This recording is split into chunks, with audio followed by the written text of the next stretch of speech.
You are probably tired of watching videos on the Facebook outage, but this outage is fantastic. We have learned a lot of lessons from this outage.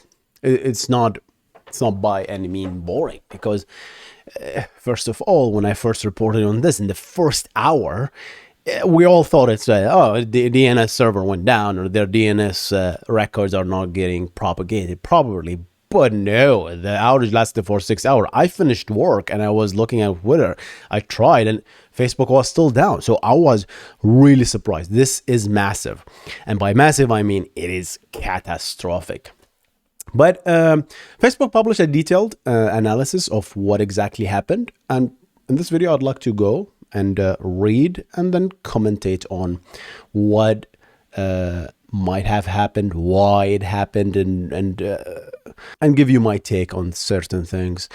And we have learned so many things. And I personally, there's a lot of concept that's spiked my curiosity to learn more.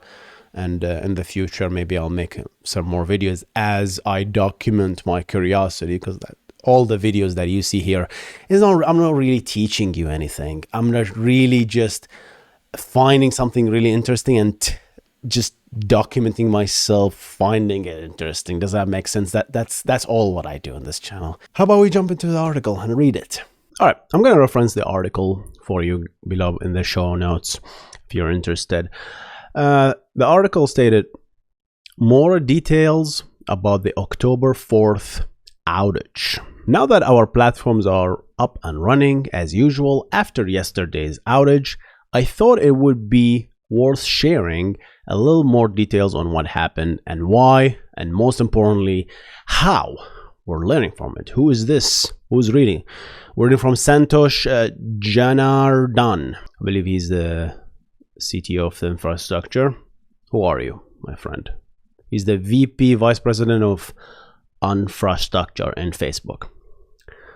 This outage was triggered by the system that manages our global backbone network capacity. The backbone is the network Facebook has built to connect all our computing facilities together. This outage was triggered by the system that manages our global backbone network capacity.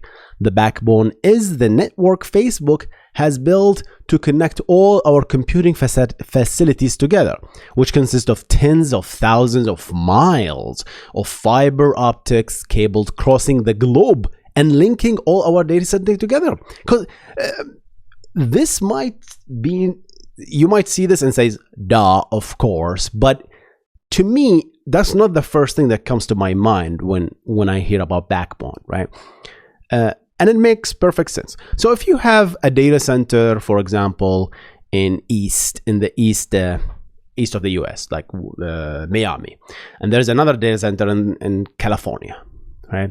How would you talk between these two data centers? For example, if you have replicas in databases, and there's one replica in California and another replica on Miami, and they want to sync the changes, right? Whether two-way or one-way. How do you do that?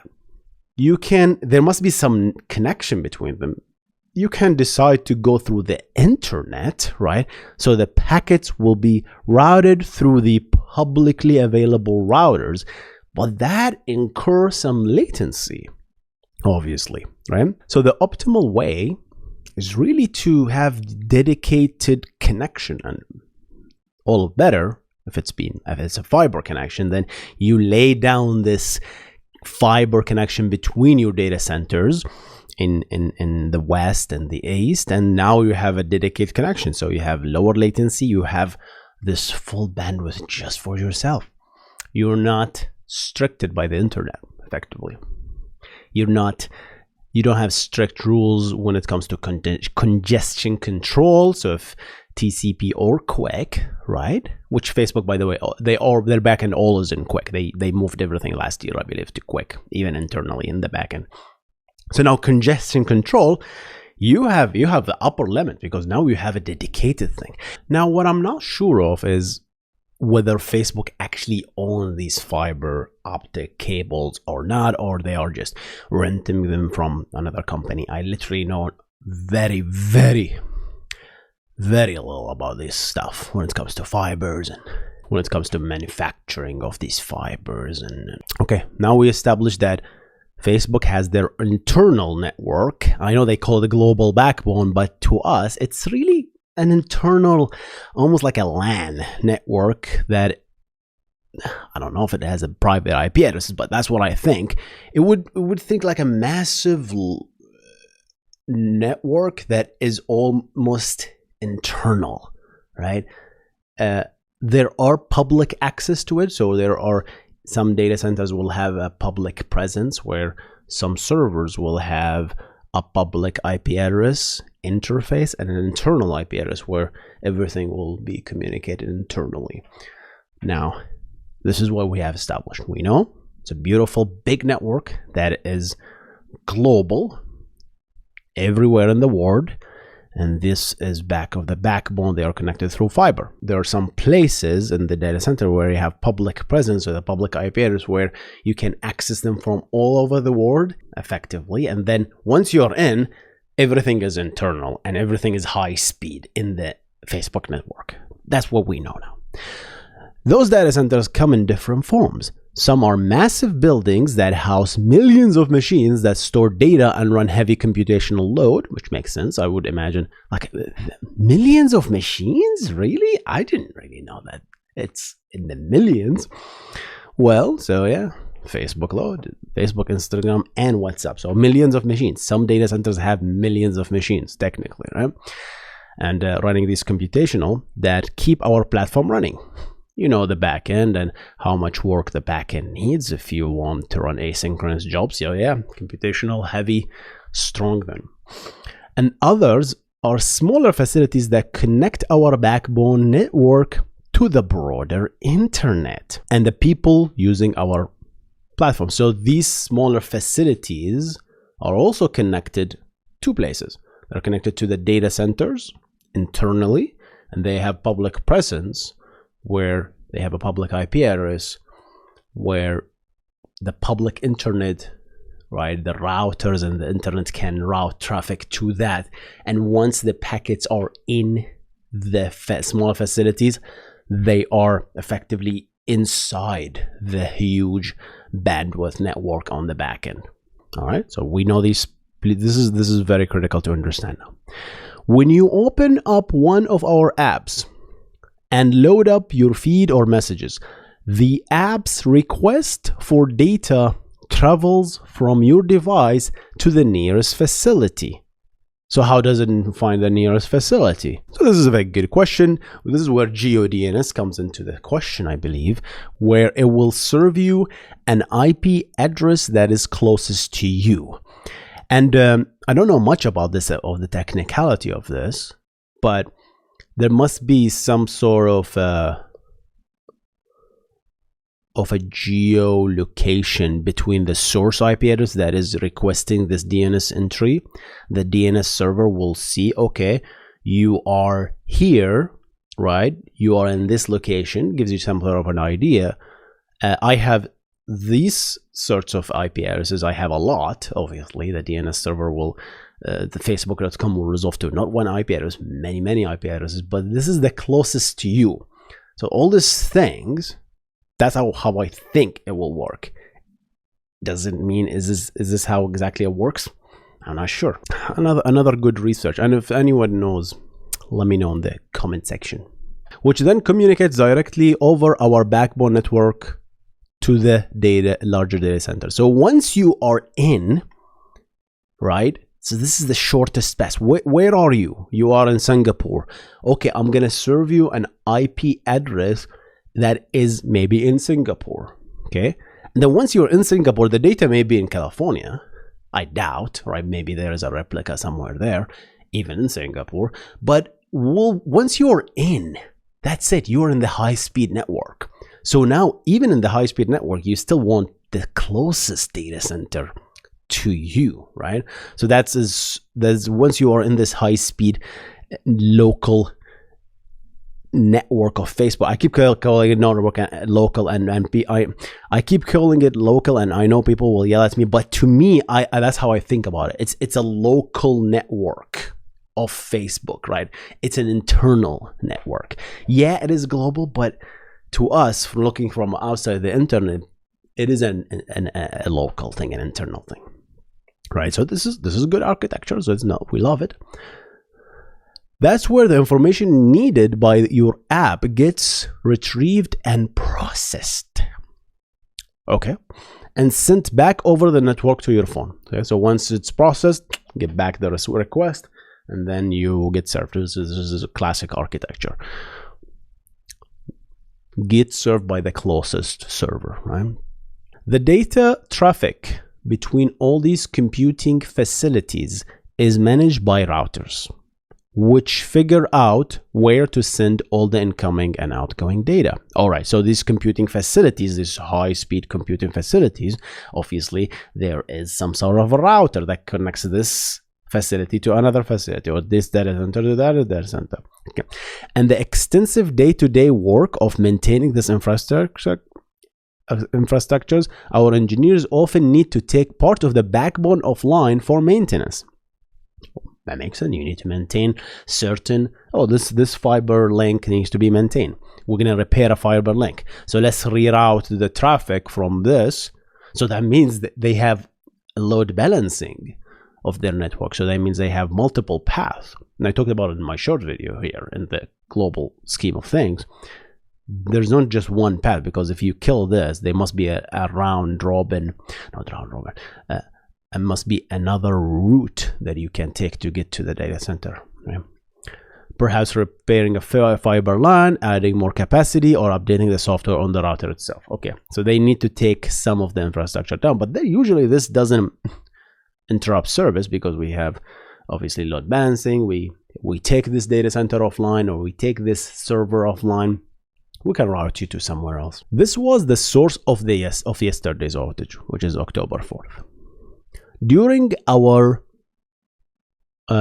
one of these routine maintenance jobs, a command was issued with the intention to assess the availability of global backbone capacity. So probably say, okay, what is available? Tell me what is available so that I can route the traffic. Is that why you check the availability of the backbone capacity? Or you say, hey, are you available? You're just asking if the backbone is available, which unintentionally took down all the connections in our backbone network. Why? I don't understand how a command that assesses availability can actually take down the network. Is it just a wrong command? Effectively disconnecting Facebook data centers globally. So this is what happened. The data centers themselves, now all of them are disconnected. Very interesting. Our systems are designed to audit commands like these to prevent mistakes like this. That sounds like a weird English. English is not my first language, but hey. But a bug in that audit tool prevented it from properly stopping that command. So the command to assess the availability of the global network technically took down the network. I don't know how. Something that is read-only technically would take down your network.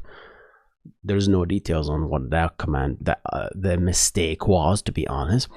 But even though you did that command, now you need some sort of a monitoring to tell you that, hey, you did the wrong command. Let's prevent this mistake from happening. The audit tool that monitors this had a bug in it, and it didn't prevent that command from getting issued. Yaxi. All right, so what happened now? This command was issued to the router. The router effectively broadcasted this to all the backbone routers in Facebook. Now every data center is disconnected from the other data center. We have nothing about the internet yet. Let's focus about that. The data centers themselves are disconnected. What does that mean? That means the internal of the network is broken. But remember, there are small facilities and the large facilities they talked about. The large facilities does the compute, which are literally internal. I don't see why would you need public presence for those. Publicly, the heavy compute databases. You never expose databases to the internet. We learned this the hard way. We've seen all the Elasticsearch and MongoDB leaks, right? You never expose the database publicly to the internet, right? It doesn't have a public IP address. So it is an internal thing hidden behind this big facility, and then you access it through another small facility that is exposed to the internet. And once you're in, you just the routing takes place. But the routing is broken now between these data centers. Let's continue reading. The change caused a complete disconnection of our server connections between our data centers and the internet. The word and the sentence and the internet, I did not understand, because hey, how? They're gonna explain in a minute, but we understand how your server connections between the data centers were down, because you just mentioned it, the fiber maintenance accidentally took all the other fibers in the network, right? The routers. But how are you now disconnected from the internet? They're gonna explain it.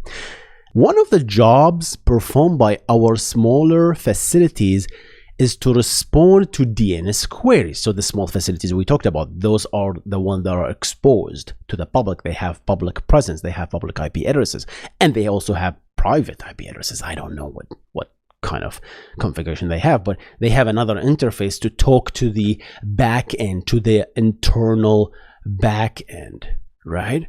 To the other data centers. DNS is the address book of the internet, enabling the simple web names we type into the browser to be translated to the specific server IP addresses. We know what DNS is. Those translation queries are answered by the authoritative name servers that occupy well-known IP addresses themselves. The authoritative name servers have IP addresses themselves.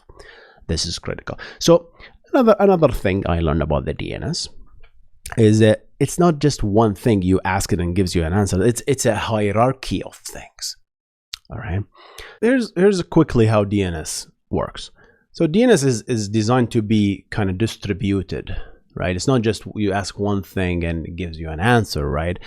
You effectively ask your DNS resolver. This could be your router even, which has some sort of cache. Or you could be a public resolver such as 1111, which is Cloudlifter, or 8888, which is Google's. Themselves, these resolvers, if they have the cache answer, they will give you the IP address. If they don't, then they connect to one of the 13's root servers. And these are very, very well known. These root servers, you're going to ask them, okay, I have .com, which is, I'm asking for the IP address of Facebook.com. I have .com. What is the top level domain IP address of .com, right? So you ask the root server, which are publicly available. They are maintained by many organizations, right? These are well known. There are, I believe, 13 of them. Doesn't mean 13 servers. They have 13 well known root servers, but they have like thousands of servers in the back. So now, you ask the root servers, it's going to tell you the top level domain IP address of the .com. If your site into .org, it will give you the IP address of the top level domain that has all the .com things, right? So now you're going to get back an IP address for the top level domain for .com. Now the resolver itself, which is 1111, or your router, will now take the IP address of the top level domain. Okay, now I know the .com. Give me the facebook.com. Who is the authoritative domain name server that hosts facebook.com? So there's another recursive call. So now give me the IP, and again, not the IP address of facebook.com, not yet. Give me the IP address of the DNS authoritative entity that owns facebook.com that will eventually tell me the IP address of facebook.com. So now you get that, the authoritative name server. Now that IP address, you connect to it, and by you I mean the resolver connect to it, and then ask the question, what is the IP address of facebook.com? And then the authoritative name server will tell you, oh, it's blah blah blah blah blah, and that's how you get the IP address. The last step, the authoritative name server, is the Facebook infrastructure themselves. This is very, very critical. Facebook.com, Facebook owns and maintains their authoritative DNS servers. So they are sitting where? In these small facilities. So all the authoritative name servers are in the small facility. So all the authoritative name server of Facebook are in these small facilities. So they have public presence, as we talked about. But guess what? Let's continue reading. Those translation queries are answered by our authoritative name servers. Are eventually answered. That's the correct word, right? Eventually answered by our authoritative name servers that occupy well-known IP addresses themselves, which in turn are advertised to the rest of the internet via another protocol called the BGP. Another thing I need to read more about. So this border gateway protocol. So we said that this authoritative name server, the DNS servers, that has the answer for Facebook.com, that has the answer for WhatsApp.com, that has the answer for Instagram.com, right? The answer for what's the IP address of these domains are living in these small facilities, and these small facilities have a public presence. What does that mean? It means they have public IP addresses. But what does that mean to have a public IP address? We never talk about this stuff. We always assume we know. We don't know anything. A public presence, a public IP address need to know how do I get to you. And this is the puppy that does that. Border Gateway Protocol. It will tell you what path to take through the internet to get to that puppy. You need to get to it. And here's how you can go through this network, you can go through this network, you can go through Singapore, you can go through Russia. It does this. How? Technical details, I'll figure it out one day. But that's how it does. This routing, very critical. It tells you how to get to it.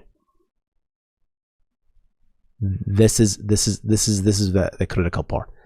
How to get to it has disappeared. Let's continue.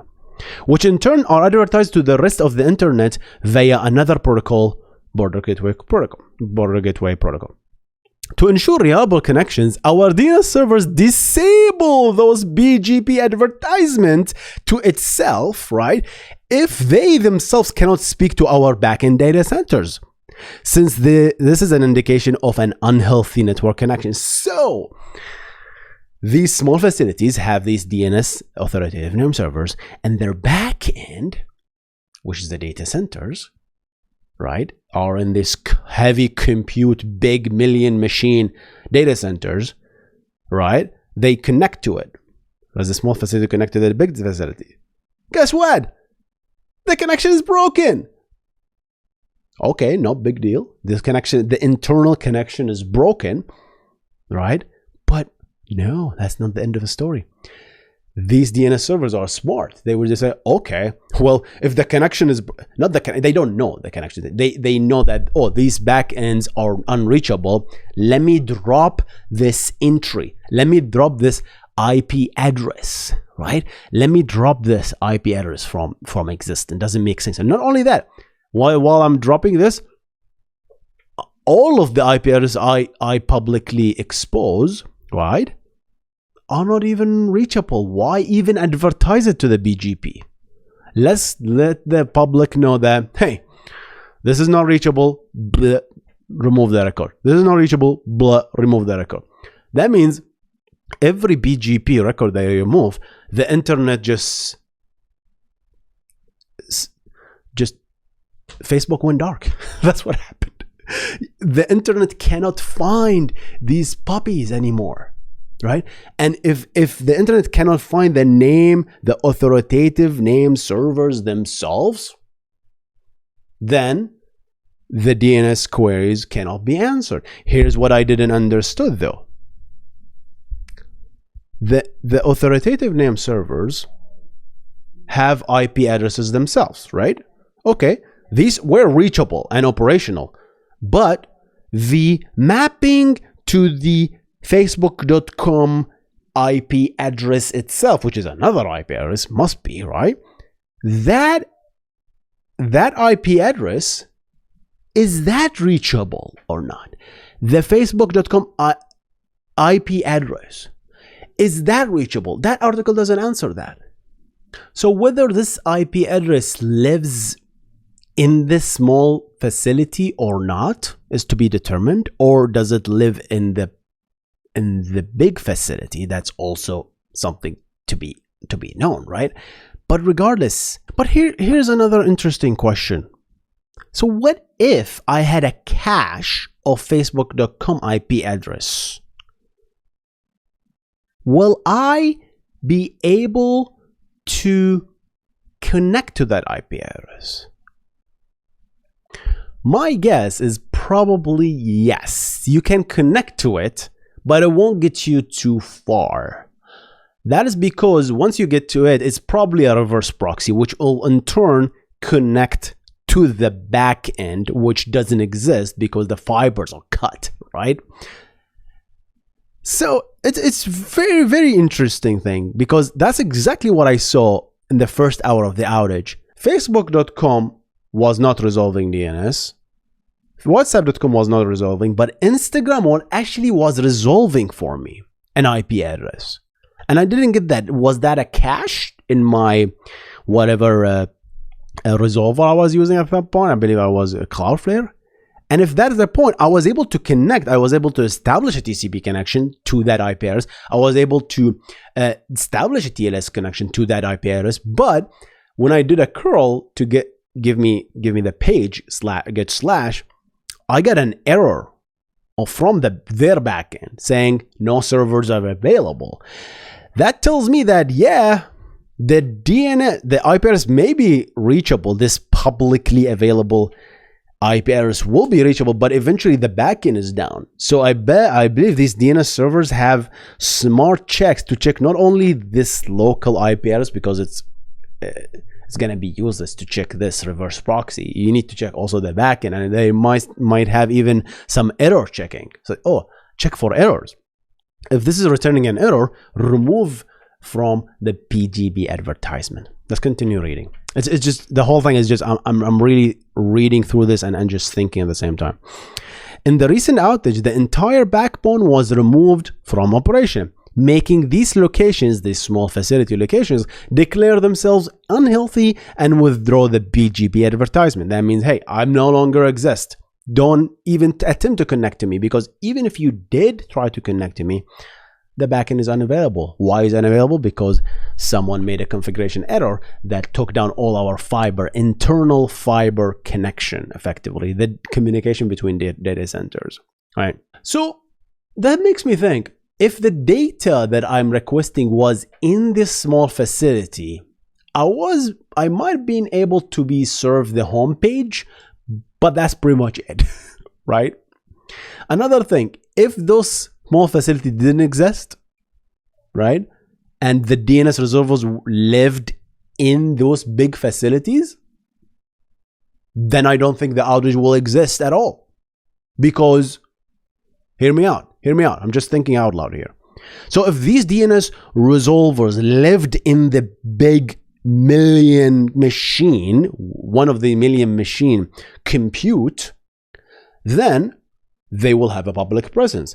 And then they will try to connect to the backend, which, guess what? It is local. The whole thing is local. We're not going through a fiber network because we are in the data center. If that's the case, then the outage will never happen, because, hey, I'm at this point, you're not even going through a fiber connection. You're just, hey, everything is internal, right? Very interesting. I wonder why they did that. Why does the small facility have these DNS resolvers and then they make this jump through the fiber? I'm just thinking this out. I do think that if their DNS resolver lived in the data centers, then they wouldn't have this problem at all. I might be wrong, obviously, but it's just think about it. Let's continue. The end result was that our DNS servers became unreachable, even though they were still operational. Yeah, of course, they were operational in a sense that they work, right? Even the backend is operational if you think about it. Everything is operational. Nothing went down except the network, right? So technically everything is operational. This made it impossible for the rest of the internet to find our servers, right? Yeah, once you can't find this IP address, then you can't connect to it. Even if you do have an IP address of a small facility reverse proxy that lives there, you would connect to it, but the small facility would need to connect to the big facility, which has all the juice, right? That stuff is dead because you're going through the fiber connection. Yeah, man, I still think the big facility should expose a DNS resolver. But that could be just me. Yeah, keep the small facilities, right, for local access because it's cheaper to. It's easier to build a small facility very localized to small areas, even rural areas, right? So you can get quick access and then pull a fiber. But also, I think they also need a public presence in their data centers, at least just for these DNS servers. Now, we talk about the risk as well. It's like, oh, these data centers are they should not be exposed to the internet, and that I did mention that in the beginning of this video. Really, yeah, it's a catch-22. I don't know what I would do. I would expose that, but I would kind of secure that public facility. I think that's probably why they don't do it. They don't expose this juice, right? All the data, all your user data is actually in the big facilities, and the compute and everything is there. And they don't want public internet presence there effectively, right? You only go through the fiber channels. And that's probably, we're going to come to that now, why the outage actually took that long, right? Because there is no public way to connect to that. And again, I'm inferring a lot of things that they never mentioned in the article. I'm inferring it. Maybe someone from Facebook can answer these questions. It's made it possible for the rest of the internet. Okay. As of this happened, are we still recording? Yes. As all of this happened very fast, and as our engineers worked to figure out what was happening and why, they faced two large obstacles. What are they? What are the obstacles? First, it was not possible to access our data centers through our normal means because their networks were down. Well, I did mention that in the second video that I made about this. Well, you cannot remote to stuff because the fiber down, right? The internal thing that connects the data centers together are down. So how would you, first of all, how do you first get all these people, all these employees working from home, right? So they are VPNing and they're using probably software which goes through the internet to VPN. And to get, once you're in that, if you can ever get in, you can't because none of the IP addresses are resolving. The DNS, which I believe the VPN would use, that was down. We know about that. So there's no way to get in. Their network were down. And the second, the total loss of DNS broke many internal tools. That's what I was talking about, the VPN and anything that any internal tool uses must use DNS. And the DNS is down. And if the DNS is down, it cannot answer it. I'm not entirely sure about this because, yeah, the DNS is down from the outside. But if you are a tool running on the back end and use DNS, then the answer would be given to you from the inside, right? That's probably a different DNS resolver. You're not going to do it to the outside public DNS to answer a question about where Facebook.com is because you are in Facebook.com. I might be wrong there. Like when I at work and I do a VPN in a machine at work and I do something.mycompany.com, this thing immediately resolves to a DNS entry. If I do this from my phone, which is I'm on public internet, that never resolves because it's an internal DNS entry that only at work we have that entry. And I believe Facebook must have something like that. Anyway, Again, another thing that was missing here. We'd normally use to investigate and resolve outages like this. Our primary and out-of-bound network access was down. So we sent engineers on site. That's exactly what I predicted. So we sent engineers on site to the data centers to have them debug the issue and restart the system. Yeah, you gotta drive in to whatever the data center, go to Vegas, and get into the data center, crack open these keys, and then just do it. Restart the systems. But this took time. I didn't know this. Get this. Listen to this. But this took time because these facilities are designed with high level of physical and security in mind. Guess what?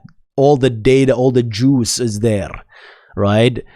All the beautiful stuff is in that data center. So that explains why there might not be a public authoritative name server resolver in those, because it might expose security flaws.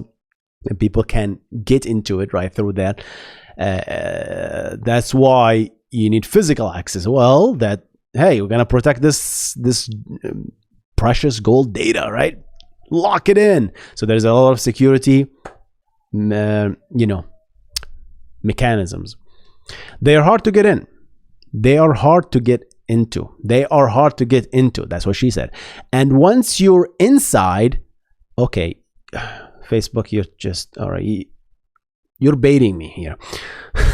The hardware and route. Oh my God. Okay, the hardware and routers are designed to be difficult to modify, even when you have physical access to them. Is this a troll sentence? Because it sounds like one. The hardware and routers are designed to be difficult to modify even when you have physical access to them. Okay, so it's very hard to modify these things. They are locked down because there is no reason for you to be here to change these. So we're gonna put extra level of security for you to change these. So even employees couldn't figure this out. So it took extra time to activate the secure access protocols needed to get people on site and able to work on the servers. Zuck steps in. Only then could we confirm the issue and bring the backbone online. So that took the whole 6 no, not 6 hours. Maybe it took less than that, but we're gonna talk about that. Why once the network is up, you can't expect all your services to be up at the same time. We're going to talk about that now. Once our backbone network connectivity was restored across our data center, everything came back up with it. But the problem was not over. We knew that flipping our services back on, so they did turn them physically off, right, at once could potentially cause a new round of crashes due to surge of traffic. Yeah, you never do this. This is why rolling restarts exist. You never start all of this at the same time. Immediately you're gonna get a surge because this is unexpected, right? There will be a central point of failure where it couldn't handle the surge of traffic. So you get timeouts, and that timeouts will just trigger back down into another, causes other disaster. So in the back end, you always, if you have like a million server, you don't turn them all at the same time. All right, the reverse proxy will die, right, because of the messaging and all that stuff. Then you need to start up one by one and then slowly start all the services back up. Unless you designed your backend in a way to handle the surge, right? If you didn't, then you have to adhere by these things. Individual data centers were reporting dips in power. Oh, see, this I didn't know. This is news to me. I don't know anything about electrical engineering. Zero things about electrical engineers. Individual data centers were reporting dips in power usage in the range of tens of megawatts. Okay, so megawatts for some reason. Now I don't know what's the difference. Megawatts versus ampere. My dad is an electrical engineer. He tried to teach me. It goes from this ear to the other ear. I don't understand anything about electrical engineering, to be honest. Maybe one day. And suddenly reversing such a dip in power consumption could put everything in the electrical systems to crash at risk. Really? So if even the electrical network apparently have some limits, who would know? If you think about it, there's a circuit breaker, right, in place. And if you turn everything on in your home at the same time, it might go off, right? Because of the excess amount of load, I guess. Yeah, that's pretty much it. I think that's probably it. Hopefully this is an event we're all prepared to we are all prepared for, thanks to the storm drills.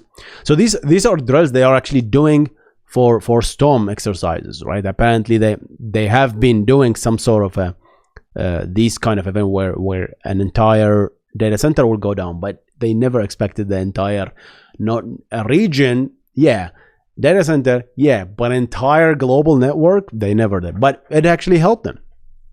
In a storm exercise, we simulate a major system failure by taking a service, data center, or entire region offline. Stressing testing all the infrastructure involved. Experience from these drills gave us the confidence and experience to bring these back online, carefully manage the increasing load. In the end, our services came back relatively quickly without any further system-wide failures. And while we'd never previously ran a storm that simulated a global backbone failure, we'll certainly be looking for a way to simulate events in the future. Every failure like this is an opportunity to learn and get better, and there is plenty for us to learn. We did learn a lot. Thank you, Facebook. And kudos for all the engineers in this situation, because man, this must have been very, very stressful to get up and running. After every issue, small and large, we do an extensive review process to understand how we can make our systems resilient. That process is already underway. We've done extensive work hardening our system to prevent unauthorized access. And it was interesting to see how that hardening slowed us down as we tried to recover from an outage caused not by malicious activity, but an error on our own making. I believe a trade-off like this is worth it. Greatly increased day-to-day security versus a slower recovery from a hopefully rare event like this. From here on out, our job is to strengthen our testing drills and overall resilience to make sure events like this happen as rarely as possible. 15,000 likes. All right, guys, what do you think? This wasn't a very interesting outage, to be honest. Unlike the fact that the first hour of the outage, I thought it was just a boring DNS issue, but no, it was turned out to be more than just that. Again, I had a lot of questions that are basically remain unanswered for now, as you watched and listened in this podcast. But yeah, we'll keep learning, I guess, from our mistakes. What do you think about this outage? Let me know in the comment section below. I'm gonna see you in the next one. You guys stay awesome. Goodbye.